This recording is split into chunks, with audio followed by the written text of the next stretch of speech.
One thing I do want to say, guys, is that this video is uh, purely for education, and um, there are different methods to doing some of the things that we do, especially when it comes to slaughtering animals.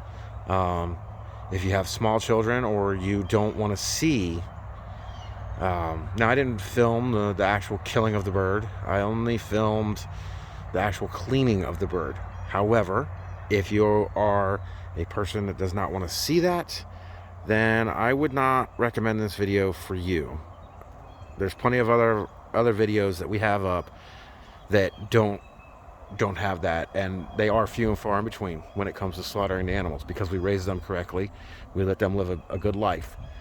But hey, gotta eat. Welcome back to our homestead, guys. One of the most untalked about things on a homestead. Yeah, it's fun to do. It's hard work, and you get a lot of enjoyment out of it. But one of the things that is rarely talked about is when it comes time to do your own food. I.e., we slaughtered a turkey this morning. Now, she was getting kind of picked on by the other ones, and she just wasn't happy.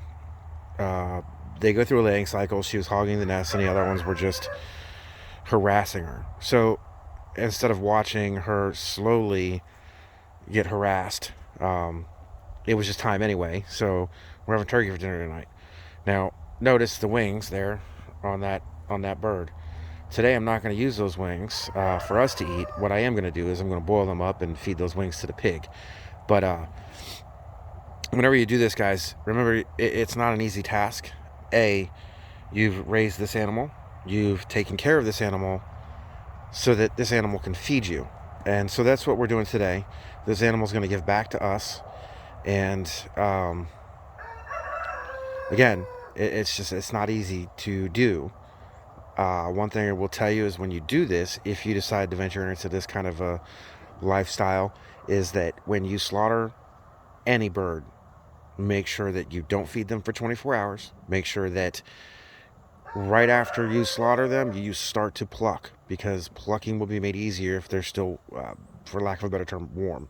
So that's what I'm doing now. And then I'm going to go ahead and clean the inside of her out, and then I'm going to take her in, wash her up, season her, and we'll show you the end product later. Okay, guys, so you can see I've got my bird sitting up here. I already cleaned her out on the inside, and again, since I'm not going to use the wings this time to eat, I'm going to boil those up, feed them to the pig. One thing you need to remember, the wings are attached by a ball joint, so you want to pull that back and get that piece that goes into that socket so that you get a good cut, clean piece of bird wing. So what I'm going to do now is I'm going to take the feet off. Those will be boiled with that. The pig will eat that. And then I'm going to dunk her in water to get her good and clean. I'm taking her house, wash her off again, and get any leftover little feathers, which I'm pretty sure my wife will handle that part as well as the cooking. So, all right, guys. So on the wings, I talked about that ball joint. Well, on the legs, where the feet and the knee attach, there's also a joint. And if you were going to do this, what I like to do is break that joint to expose the tendons. I slice a little bit of that meat off of there. I go in a circle just above this joint, and then I'll bend that back and slice those tendons off, and you can see you get a nice round, so it looks like a turkey leg should look when they do it at the factory. Okay, you have to be careful, because if you don't, you can break this joint, and then you have a sharp bone sticking out of your leg, and it just doesn't look very appetizing. So all I'm doing right now is I'm just keeping my turkey in some cold water till I'm ready to bring her in. And then when we bring her in, my wife will meticulously go through and pull what little hairs I missed. Switching gears from that, I want to show you something else that we're doing today. So there's two projects going on today. First was we had to dispatch this bird.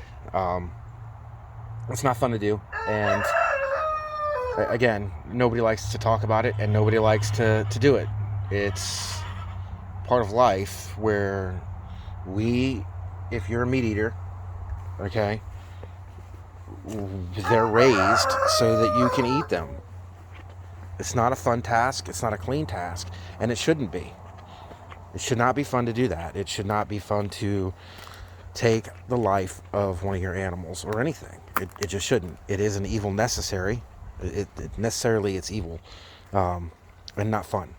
So keep that in mind. If somebody's getting enjoyment out of doing that, there's something wrong with them, because that is a hard task and nobody likes to do it, especially when you move on from birds into bigger animals. It's not fun, and they're giving their life so that you can live. So treat your animals with respect, feed them, take care of them, make sure they live a good life, so that when it's time for them to give back, you understand the connection to your food. Now, moving on. So my wife is making tomato planters, okay? And so what she's doing, and I'll walk back and show you. First, she took some of that wire fencing that we had laying around, and then she stuffed some of it with hay, and now she's getting leaves from the woods. And on this one, you can kind of see better what is going on. So this one, we just use cardboard. No problem there. That cardboard will decompose, and when the planting season's done, in this low spot where all that water is, this will all end up being dirt, and we'll fill that in. So I'm going to walk back to where she is now and show you exactly what she's doing to get some of this stuff that is going to ultimately be fertilizer for our tomato plants. So come with me and you'll see a world of pure imagination. For those of you that don't know, I'm old. So we're going to walk back this way. Okay.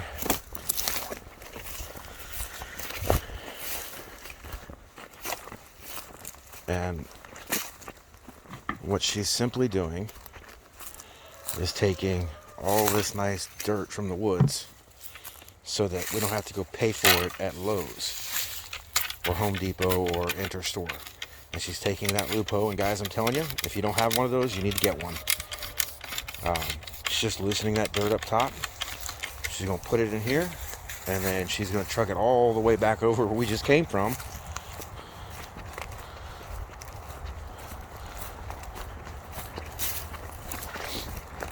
And she's going to put that stuff right back in the homemade tomato cages. And then she'll start her tomatoes when they get strong enough. She'll plant them out here, and then I can have a tomato, mayonnaise, and bread sandwich. So that's what's going on Homestead today, guys. Always something fun going on. And one last thing that I want to mention about homesteads. Again, it's hard work, right? Well, as you know, Texas had that ice storm, and then we had a bunch of rain. And then a couple nights ago, we had a bunch of wind, and we were sitting on our porch, and you can see what happens when your ground gets so saturated that it can't even hold the trees up. So what happened is this tree, okay, it blew over and it landed right there on the chicken coop. See that? Chicken coop wasn't damaged, the roof was. But it's okay, because it didn't put a hole or anything in there. So that's only half of what came down. Now I'll show you the rest of what came down. And so keep in mind, when you live out in the middle of nowhere, here's the other half, there are dangers around every corner, okay? And we happen to have a lot of trees here, and when that wind gets to whipping, this is what can happen if your ground is saturated. So I highly advise you that if you do have a lot of trees and it's windy, watch your surroundings. And I'll show you something else that happened with the wind. Now, it's not on my property. It's actually on the side of the road. So we're gonna walk this way a little bit, and I'm gonna show you.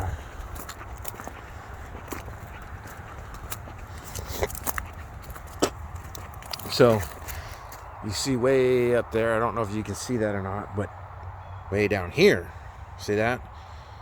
Big old branch came down due to the ice and wind. And you can see we're just surrounded by these trees everywhere. Okay? Everywhere is surrounded. So, again, you just have to be careful. Watch what you're doing, pay attention, and listen, because they will break. And if you're not being careful and you're not watching, it will land on you. All right, so check it out.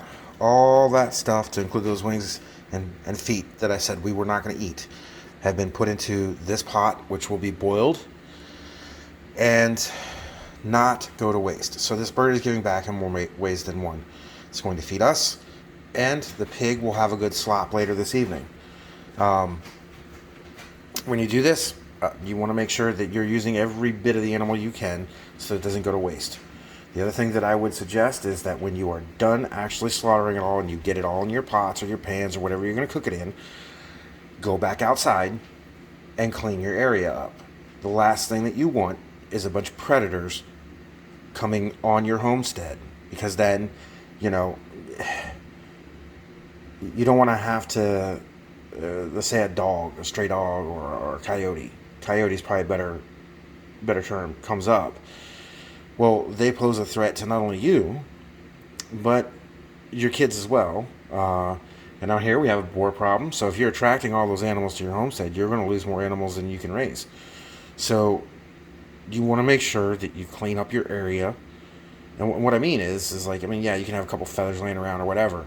But as far as the innards and the blood, you need to clean it all up, because you will have visitors at night prowling your homestead looking for that easy meal.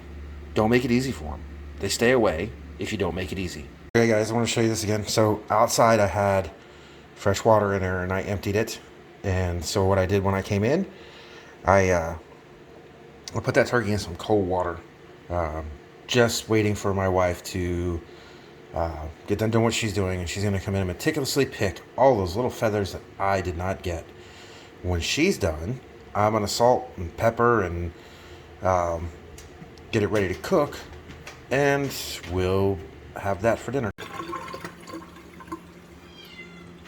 So what are you doing, babe? I am picking the last little bit of feathers off. You see what she's doing with that knife there? It helps her pull that off of there.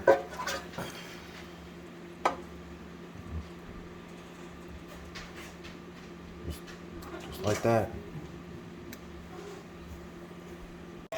Here you guys, so you can see now, bird is nice and cleaned up. Now, it's not going to sit straight up in this roasting pan because I took the wings off, remember that.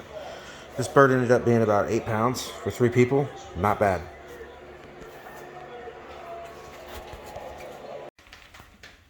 Okay guys, so you all know what a done turkey is supposed to look like.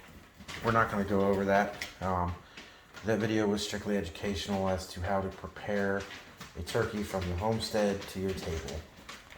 Basically, you know, cook your turkey the way you want to cook. Deep fry it, grill it, quarter it, whatever. But again, you know, the joys of a homestead. It's not always fun, and it's not always. When I say fun, it's not always fun as in like, woohoo, we're gonna have fun. It's fun knowing that your animal was treated correctly and not transported here, there, everywhere, and then slaughtered and then repackaged and then sent to the store and all that. That turkey was slaughtered today. It'll be eaten today. And no, it was not fun to slaughter. It never is, but we all have to eat. So until next time, guys, like and subscribe.